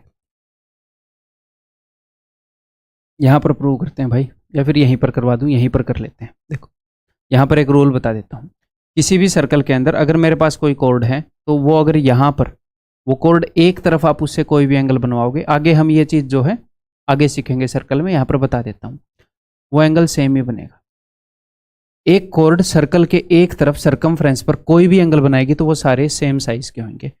अब आप एडी को पकड़ो, एडी ने यहाँ पर जो एंगल बनाया वो क्या होएगा, सपोज वो वाला एंगल है जी ए, यहां पर अगर ए बनाया तो यहां पर भी ए बनाया होगा। आप बोलोगे जी हाँ सर। ऐसे ही बीसी को पकड़ो, बीसी ने अगर यहां पर बी बनाया तो यहां पर भी एंगल बी बनाया होगा। देखो अब आप देखो इन दोनों ट्रायंगल को, ए पी सी और बी पी डी, इसमें भी दो एंगल ए और बी हैं, इसमें भी दो एंगल ए और बी हैं। तो भैया अगर दो एंगल इक्वल हो गए तो तीसरा तो इक्वल हो जाएगा, और ये वैसे भी वर्टिकली ऑपोजिट एंगल है। आप बोलोगे जी हाँ सर। तो ट्रायंगल 2 और 4 तो हो गए ना सिमिलर, दो एंगल इक्वल हैं तो। हाँ जी सर। अब देखो ये डमरू वाला केस नहीं है, डमरू वाले केस में ये वाला एंगल इसके इक्वल होता है, तो दिस बटे दिस करते हैं। ये डमरू वाला कहाँ है, डमरू वाले में तो ये वाला इसके इक्वल होता है और ये पैरेलल होती है, ठीक है। हाँ तो इसमें होएगा बीपी बटे में P C is equal to D P बटे में A P is equal to B D बटे में ए सी। लिख कर नहीं बताऊंगा, इतनी चीजें समझ गए ना। इसमें ये वाला एंगल इसके इक्वल है तो ये वाली साइड बटे में ये वाली साइड, ऐसे दूसरी तरफ नहीं जाऊंगा मैं। तो ये वाली बटे में ये वाली इज इक्वल टू ये वाली बटे में ये वाली इज इक्वल टू ये वाली बटे में ये वाली, ठीक है। अब ट्रायंगल 1 और 3 को करते हैं सिमिलर प्रूफ। अब ये वाला एंगल है, अगर मैं इसको मान लेता हूँ भैया सी, तो ये बी डी ने बनाया है ये, तो ये वाला भी सी हो जाएगा। आप बोलोगे जी हाँ। इस वाली कोड ने यहाँ पर अगर एंगल बनाया है डी, यहाँ पर भी एंगल डी हो जाएगा। देखो ऐसे, हाँ जी सर। अब देखो सी डी, तो ट्रायंगल 1 और 3 के दो एंगल इक्वल हैं तो तीसरा वैसे भी इक्वल हो जाएगा, और वैसे भी वर्टिकली ऑपोजिट एंगल शीर्षाभिमुख कोण है, तो ये भी सिमिलर हो गई। तो ये वाला एंगल इसके इक्वल है ना कि उसके, तो डमरू नहीं है भैया। तो सी पी बटे में P A is equal to B P बटे में P D is equal to B C बटे में ए डी। ठीक, क्लियर है, समझ में आ गई बात। अगर कोर्ड्स ने अंदर इंटरसेक्ट किया, जीवाओं ने अंदर एक दूसरे को काटा, तो सिमिलर बन ही गई। अब बाहर काटेंगे तो भी हम देखेंगे बन रही है नहीं बन रही है, बन रही है तो कैसे बन रही है। आगे बढ़ते हैं, आप भी मेरी मदद कर सकते हो। मान लो ये कोड है ए बी, ये कोड है सी डी, तो भैया ये बाहर इंटरसेक्ट करेंगी, साफ साफ दिख रहा है। ये लो पी पर इंटरसेक्ट किया, तो बताओ अब कैसे ट्रायंगल बनाऊं, कैसे कौन सी वाली बनाऊंगा तो सिमिलर होंगी। आप इनको मिला दो। अब जो दो ट्रायंगल बनी हैं वो क्या होंगी, वो सिमिलर होंगी।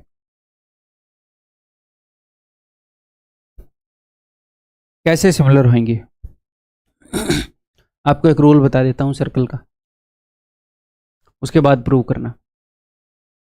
किसी भी सर्कल में अगर कोई भी साइक्लिक क्वाड्रिलेटरल है, साइक्लिक क्वाड्रिलेटरल यानी कि हिंदी में बोलते हैं चक्रीय चतुर्भुज, ऐसी क्वाड्रिलेटरल, ऐसी चतुर्भुज जिसके चारों वर्टिसेस सर्कल के ऊपर लाई करते हैं, चारों शीर्ष वृत्त के ऊपर हैं।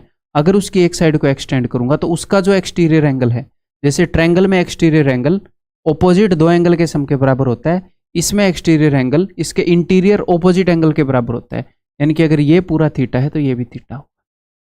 बहुत इजी चीज है ये, आगे हम करेंगे, प्रूव भी करेंगे इसको आगे सर्कल में। ऐसे ही अगर ये वाला एंगल अगर थीटा है तो भैया ये वाला एंगल भी थीटा हो जाएगा। आप बोलोगे जी हाँ सर, हो तो गया। और ये वाला एंगल तो कॉमन है बड़ी वाली ट्रायंगल में और छोटी वाली ट्रायंगल में, भैया एक एंगल इक्वल हो गया, एक एंगल कॉमन हो गया, यानी कि दो एंगल इक्वल हो गए तो तीनों एंगल इक्वल हो गए तो हो गई सिमिलर।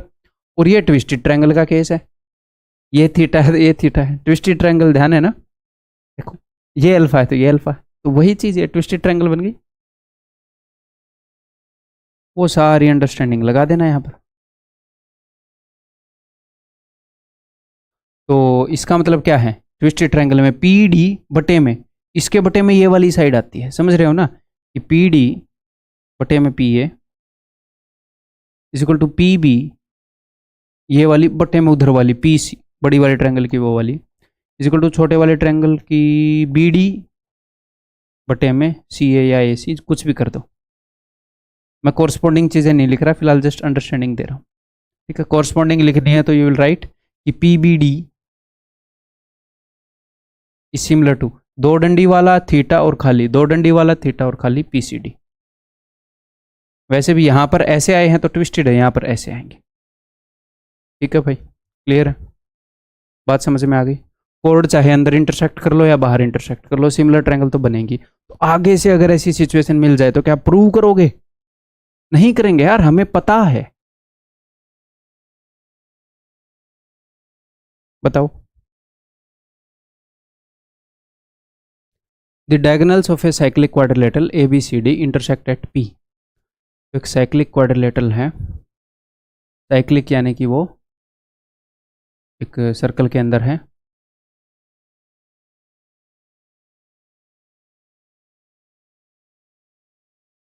इसके डायगोनल्स एक दूसरे को पी पर इंटरसेक्ट करते हैं। ठीक है, पी पर इंटरसेक्ट कर गए तो आपको क्या मिल गया? ये पीछे चलो एक बार, ऐसी है नहीं, ऐसी है क्या? ऐसी ही तो है भैया, एक cyclic quadrilateral A D B C और उसके डायगोनल मिला दो। हाँ जी सर मिला दिए, तो आमने सामने वाली क्या हो जाएंगी? सिमिलर है, ये दोनों सिमिलर है। तो अब हमें ये क्वेश्चन देखते ही पता है कि ये दोनों ट्रायंगल सिमिलर हैं, ये दोनों ट्रायंगल सिमिलर हैं। हम प्रूव नहीं करेंगे यहाँ पर, हमें पता है ये सिमिलर हैं। अब वो बोल रहा है कि ए बी की लंबाई 8 है, इस ए बी की लंबाई 8 है और सी डी की लंबाई 5 है। तो मुझे पता है ना ये ऊपर वाली ट्रायंगल ये और ये नीचे वाली ट्रायंगल ये तो सिमिलर है भैया। तो इनकी दो कोरस्पॉन्डिंग साइड की लंबाई बता दी। तो इनकी साइड्स का रेशियो क्या है भाई? साइड्स का रेशियो 5:8, वन डायमेंशनल लंबाई होगा। उसने एक का एरिया बता दिया ए पी बी का, इसका एरिया 24 है। तो वो पूछ रहा है कि भाई इसका एरिया कितना है। तो 2D चीज़, एरिया का रेशियो क्या हो जाएगा? 5 का स्क्वायर 25, 8 का स्क्वायर 64। इसका एरिया 25 है तो इसका 64 है, मुझे सीधा दिख रहा है। ये 5 है, ये 8 है, इसका एरिया 25 है, इसका 64 है। ठीक है जी। तो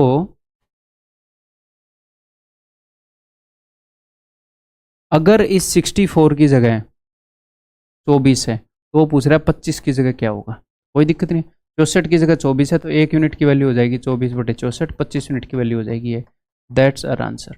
8 तिये 24, 8 8 64, 25 तिये 75/8, 8 में 72, फिर बच गया 3/8। तो 3/8 का याद है 37.5%, तो 0.375। सर 37.5 क्यों नहीं लिखा? बिकॉज 3/8 जो है वो 37.5% नहीं होता। वो होता है कि अगर फ्रैक्शन में कोई चीज़ 3/8 होगी तो परसेंटेज में वो 37.5 होगी। अगर फ्रैक्शन इतनी है तो परसेंटेज इतनी, और फ्रैक्शन परसेंटेज के बराबर नहीं होती। फ्रैक्शन को 100 से गुणा करने पर परसेंटेज आती है। तो 3/8 इंटू 100 ये है। तो 3/8 अगर फ्रैक्शन की वैल्यू ही लिखनी है, इसका परसेंटेज इक्विवेलेंट नहीं, इसी की वैल्यू लिखनी है, तो 2 इधर ले आओ पॉइंट को। ठीक है, क्लियर है? आगे बढ़ जाऊं।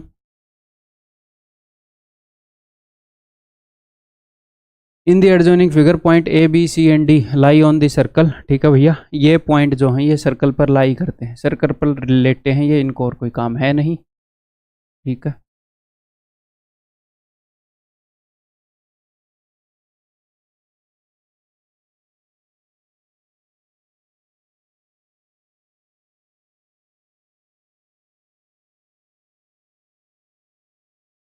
चलो ठीक ठाक सर्कल बन ही गया।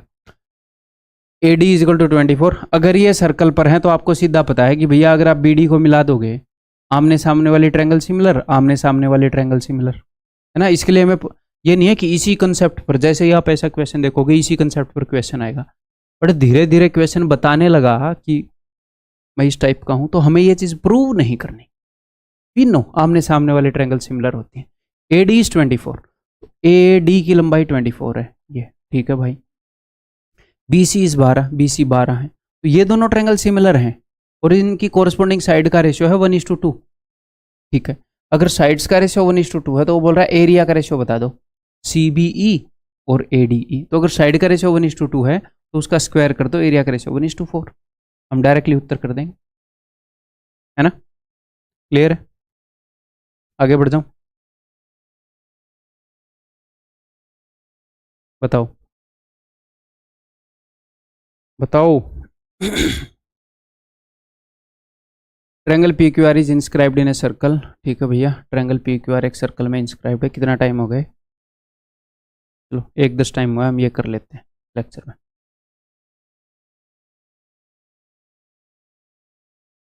अब जो हम क्वेश्चन करेंगे, 3-4 क्वेश्चन करेंगे सेम टाइप के। ये थोड़े से टिपिकल क्वेश्चन है, ठीक है। टिपिकल का क्या मतलब है? आप ऐसे भी मान सकते हो कि ये ऐसे क्वेश्चन है कि इन ए वे याद ही रखना पड़ता है इनके सॉल्यूशन को। इंट्यूटिव नहीं है कि ऐसे सोच के कम टाइम में आ जाएंगे, वैसे आए तो सोच के ही हैं, तभी मैं आपको बता रहा हूँ, सिखा रहा हूँ। बट इन ए वे याद ही रखना पड़ता है, तो बर्डन नहीं लेना इनका कि मुझसे नहीं हुआ ये, मुझे कैसे स्ट्राइक होगा। आप याद ही रखोगे इनको। क्या याद रखोगे मैं बता दूंगा। In triangle P Q R is inscribed in a circle. The bisector of angle P का bisector cuts Q R, because P Q R एक सर्कल में इंस्क्राइब्ड थी, तो मैंने पहले ही बना लिया, ठीक है। इस पी का एंगल बाइसेक्टर क्यू आर को एस पर काट रहा है और सर्कल को टी पर, ठीक है। क्यू आर को एस पर काट रहा है और सर्कल को टी पर, ठीक है भाई। और ये एंगल बाइसेक्टर है, यानी कि ये दोनों एंगल बराबर हैं। अगर ये वाला थीटा है तो ये भी थीटा है, ओके जी। अब P R is 5, P S is 6, this is 6, ST is 4, तो this is 4, then the length of PQ, तो PQ की लंबाई बताओ, ठीक। मैं आपको सीधा सीधा बता देता हूँ कि इन क्वेश्चन के अंदर इस तरह के जो क्वेश्चन आएंगे, आया हुआ क्वेश्चन है देखो, और एक आधी बार पहले भी शायद एक बार ही आया हुआ है, मोस्ट प्रोबेबली 2 बार ही आया हुआ है। मेरे को रिकॉर्ड एक बार का ही मिला है, एक बार मेरे को याद है, हाँ एक बार ये पहले आया था, तो 2 बार आया है। तो इनमें करना क्या होगा, आप टी क्यू या टी आर, इनमें से एक लाइन को जोड़ोगे, एक लाइन को। मान लो मैंने टी क्यू को जोड़ दिया, सॉरी मैंने टी आर को जोड़ दिया, तो क्या होएगा, एक तो छोटी ट्रायंगल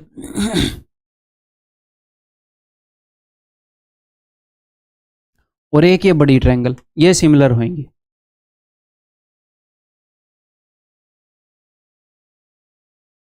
इन्हें भी मैं आपको याद ही करवा रहा हूं, ऐसे मान लो इनको सिमिलर करोगे ये हो जाएंगे। या तो ये चीज़ आप थोड़ा सा दिमाग लगा के बाद में देख लो कि भैया अच्छा ऐसे करना है, या इसको मैं बोलूँगा कि दिमाग में ही रखो इस चीज़ को। अगर मैं इस टी क्यू को मिला दूँ, एक तो ये बड़ी ट्रायंगल, या तो इस तरफ ऐसे पूरी बड़ी ले लो और इस तरफ छोटी ले लो, ये वाली, या फिर इस तरफ छोटी ले लो और इस तरफ बड़ी ले लो। सर कौन से क्वेश्चन में कौन सी ले लूँ? देखो अगर उसने टी क्यू का कहीं पर जिक्र कर रखा है तो टी क्यू को मिला देना। भैया उसने पी क्यू पूछा है, टी क्यू के बारे में कुछ बताया नहीं बताया, अगर उसने टी आर का जिक्र कर रखा है तो टी आर को ज्वाइन कर लेना। अगर किसी भी एक का जिक्र नहीं कर रखा, किसी भी एक को मिला देना, दोनों से क्वेश्चन सोल्व हो जाए, खत्म। अब इनको क्यों मिलाना है, कैसे करना है, ये चीज़ें सेंस बनाएंगी, अभी टेंशन मत लो। तो मैं किसी भी एक को मिला देता हूँ भाई। सपोज मैंने टी आर को मिला दिया,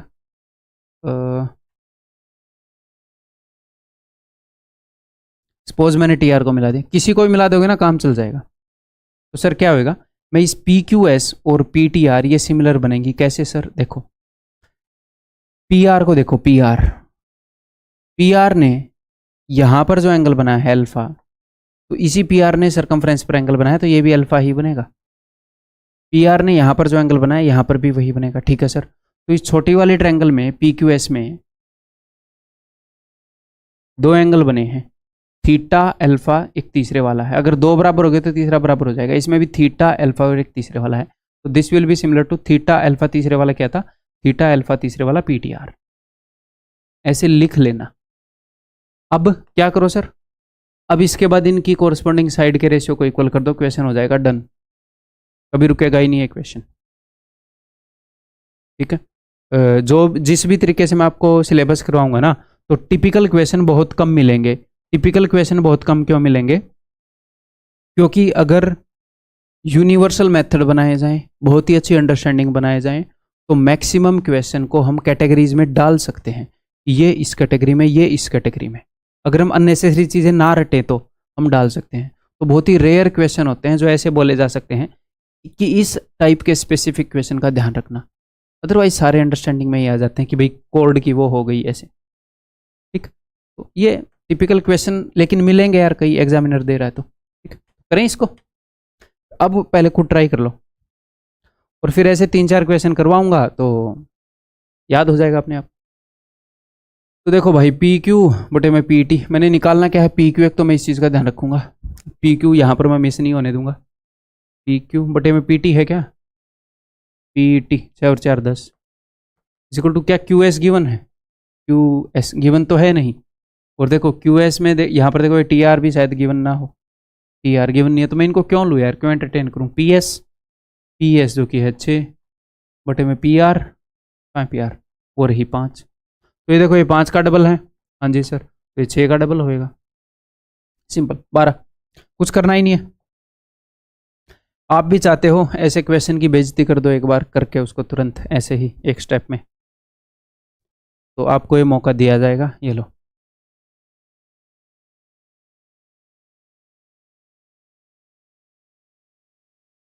पॉज करके तसल्ली से कर लो, तसल्ली से डायग्राम बना लो, वीडियो पीछे करके हिंट लेनी है तो हिंट ले लो, कोई दिक्कत नहीं है, कोई बुराई नहीं है उसमें, कर लो। इन्हें triangle A B C, angle B A C cut the side B C A D and meet the circumcircle of triangle A B C. बोला इसके सरकम सर्कल को वहां पर मिलेगा, तो इसका मतलब मैं पहले सर्कल बनाने में फायदा होता है, अगर आप पहले ट्रायंगल बनाओगे तो ऐसे गंदे से आलू जैसे सर्कल बनाते फिरोगे, तो कभी अगर पता चल जाए कि भैया सर्कल के अंदर है कोई चीज़ तो पहले सर्कल को बना लिया करो।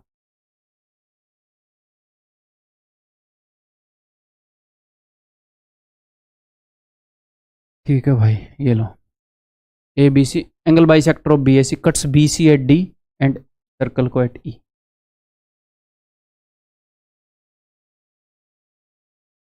ए C is 4, A D is 5, D E is 3, find the length of A B. तो ए बी की लंबाई पूछ रहा है भाई, तो सर किसको मिलाऊं, ई सी को मिलाऊं, बी, किसी को मिला लो यार। क्या उसने बी ई का कोई जिक्र किया है, बी ई की लंबाई दी हो, बी ई को पूछा हो, दी होती है तो मैं लिख ही लेता अब तक, या ई सी पूछा हो ना ए बी पूछा, किसी को मिला लो, जब तक अगर उसने ऐसा काम नहीं किया है तो किसी को भी मिला लो, हो जाएगा क्वेश्चन। ठीक, तो हाँ इसको मिलाऊंगा अब की बार, चलो इनको मिला के करवा देता हूँ, पिछला मैंने ऐसे करवाया था, या फिर चलो उससे अगले वाला कैसे हो रहा है उसने, चलो बाद में देखेंगे। तो अगर इसको मिलाऊंगा तो यहाँ पर बड़ी वाली ट्रायंगल होएगी ये, और उरली तरफ इस तरफ ये छोटे वाली होएगी, बस ये है। इसको मिलाऊंगा तो ये बड़े वाली ट्रायंगल हो जाएगी, ये छोटे वाली, बस और कुछ नहीं करना। ठीक, तो बिकॉज ये एंगल बाई सेक्टर है तो ये थीटा है, ये चलो ये अल्फा है तो ये अल्फा है। तो अब इस ए सी ने यहाँ पर, बिकॉज आपने इसको मिलाया है ना, तो जहां पर भी मिलाओ ना उस एंगल को बना लिया करो, इसको मिलाया है तो ये थीटा है, तो ए सी ने यहाँ पर थीटा बनाया तो यहाँ पर भी थीटा बनाएगी। तो देखो ट्रायंगल डी बी ए में थीटा और अल्फा, इस बड़े वाले ट्रायंगल में थीटा और अल्फा, कर देते हैं काम, थीटा अल्फा खाली यानी कि B A D, triangle B A D similar to triangle theta alpha खाली ई ए सी। ठीक, तो बी ए बटे ई ए नहीं बता रखा, पूछ रखा, क्या पूछ रखा है, ए बी बटे ई ए 5 और 3 8 इक्वल टू ए डी बोले तो 5 बटे में ए सी, ए डी बटे में ए सी बोले तो 4, क्या यही पूछ रखा है क्या, ये लो 4 का डबल 5 का डबल, खत्म बात, 10। तो ये क्वेश्चन मुश्किल है बट एक बार आप इस चीज़ को समझ गए, मैं आपको याद करने के लिए इतनी कम चीज़ें दे रहा हूँ कि आपको याद रहेंगी चीज़ें जो मैं चाह रहा हूँ आपको याद रहें, जो ज़रूरी हैं आपको याद रहनी। ठीक है, आगे बढ़ूँ।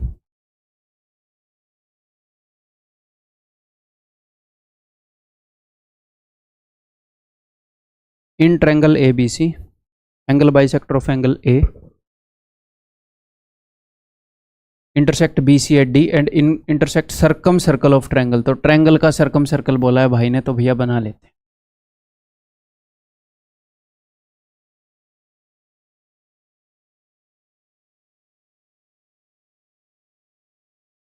Angle bisector of angle A intersect B C at D circumcircle at E, angle bisector है तो ये भी थीटा, ये भी थीटा। अब देखो क्या बोल रहा है, A B into A C, A B into A C is equal to B D into B C, ऐसे बोल रहा है। ठीक है, ए D A C, A D ए सी, कहीं पर बी ई या सी ई का जिक्र हो, बी ई या सी का जिक्र नहीं है तो मैं किसी को भी मिला लूँगा भैया। अगर बी ई का जिक्र हुआ तो बी ई को मिलाने से ही उसके वो रिलेशन में आ पाएगी, है ना। तो बी ई और सी का जिक्र नहीं है तो किसी भी एक को मिला लूँगा। तो अगर ये वाला एंगल अल्फा है तो ये वाला एंगल भी अल्फा है, क्यों? क्योंकि इस कोऑर्डिनेट सर्कल पर बनाया है, इसी कोऑर्डिनेट सर्कल पर बनाया है। अभी रगड़ देते हैं, थीटा अल्फा खाली, यानी कि triangle A B D similar to triangle theta alpha खाली A E C. A B बटे में ए ई, अब तो ऐसे लिख ही देते हैं, ए बी बटे में A E is equal to B D बटे में E C is equal to A D बटे में ए सी। अब यहीं से कोई ना कोई रिलेशन दे रखी होगी। ए बी और ए सी का रेशियो कहाँ है? ए बी और ए सी का रेशियो ये तो कहीं नहीं है। कई बार क्या होता है पता है, ए बी और ए सी का रेशियो ऐसे नहीं है बट ऊपर ए सी होती है तो ए सी ऐसे नीचे आ जाती है, वो भी नहीं है। सेकंड ऑप्शन देखो, ए बी ए सी का रेशियो मैं बना नहीं पाया, ए डी ए सी का रेशियो। अब ए डी और ए सी का रेशियो है वो बराबर होना चाहिए इसके ए ई ए बी के, तो ये तो उल्टा है, ए D A C, A B A सी है तो ये भी कट गया, ये कट गए। अगला चलते हैं, A B ratio A D. देखो ए बी के बटे में ए डी नहीं है बट मैं यहाँ से नीचे ला सकता हूँ अगर मैं इन दोनों को कंपेयर करूँ तो। ए डी को मैं नीचे लाया तो ए ई को जब मैंने ऊपर बेचा तो ए ई ए सी, ए बी बटे में ए डी इजक्वल टू ए, नहीं उसने उल्टा दे रखा है यहाँ पर भी, ये वाला है इसका मतलब, यहाँ पर उसने गलती ठीक कर ली। ठीक है, क्लियर है भाई? आगे बढ़ जाऊँ, कितने और हैं ऐसे क्वेश्चन देखते हैं। ये लास्ट क्वेश्चन है इस वीडियो में, ये लास्ट क्वेश्चन है भाई।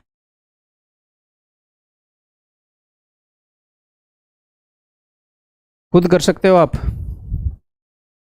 इन triangle A B C the angle bisector of B A C cut B C at D and meet the circumcircle. Circumcircle का जिक्र कर रहा है तो हमने बना लिया है सर्कल।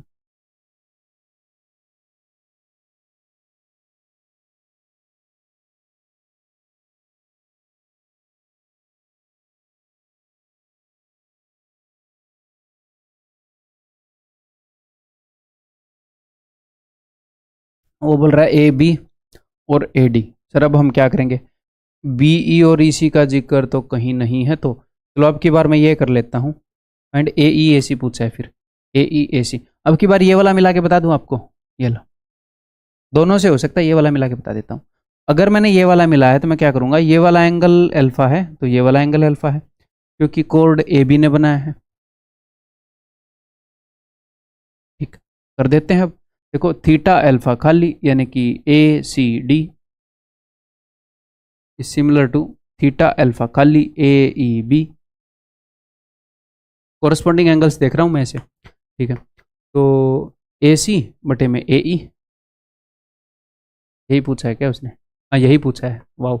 ए सी बटे में A E is equal to C D बटे में ई बी। तो सी डी दे रखा है क्या, सी डी बटे में ई बी लिख ही लेते हैं सारा पहले, is equal to A D बटे में ए बी, ए डी बटे में ए बी। तो देखो उसने ए बी दे दिया, A B ratio A D, A B ratio A D is 3:5। A B की जगह 3 है, ए डी की जगह 5 है, तो यही हो जाएगा ए E is to A C का। Then A E is to A C, ये 3:5 ऑप्शन बी। ठीक है भाई, तो इसके बाद अपना अगला कंसेप्ट है, इसको हम नेक्स्ट लेक्चर के अंदर करेंगे। इस वीडियो के अंदर इतना ही। उम्मीद है कि मज़ा आ रहा होगा, चीज़ें इंटरेस्टिंग लग रही होंगी, और जो मैथ्स के अंदर एक मज़ा होता है, जब जैसे आप मान लो चेस खेल रहे हो, कोई ऐसा गेम खेल रहे हो जिसमें हमें दिमाग लगाना है तो एक अलग तरह का मज़ा आता है। कोई ऐसा गेम खेल रहे हो जिसमें बॉडी की जान लगानी है, पूरे मतलब स्टेमिना चेक हो रहा है, उसमें अलग तरह का मज़ा आता है। किसी में स्ट्रेंथ चेक हो रही है, उसमें अलग तरह का मज़ा आता है। तो जो दिमाग लगाकर जो मज़ा आता है, जो अंडरस्टैंडिंग क्लियर होने पर जो अंदर से सेटिस्फैक्शन मिलती है, वो मिल रही होगी आपको अगर आप साथ साथ चल रहे होंगे। बातें मान रहे होंगे। और ऐसे ही मिलते रहेगी एंड तक। कोई भी ऐसा टॉपिक नहीं है जिसको इंटरेस्टिंग ना बनाया जा सके, जिसके अंदर अंडरस्टैंडिंग डेवलप ना की जा सके। बस उसके अंदर एफर्ट डालने की ज़रूरत है, पहले टीचर को फिर स्टूडेंट को सीखने के लिए। ठीक है, सो दैट्स ऑल। अगली वीडियो में मिलता हूँ भाई।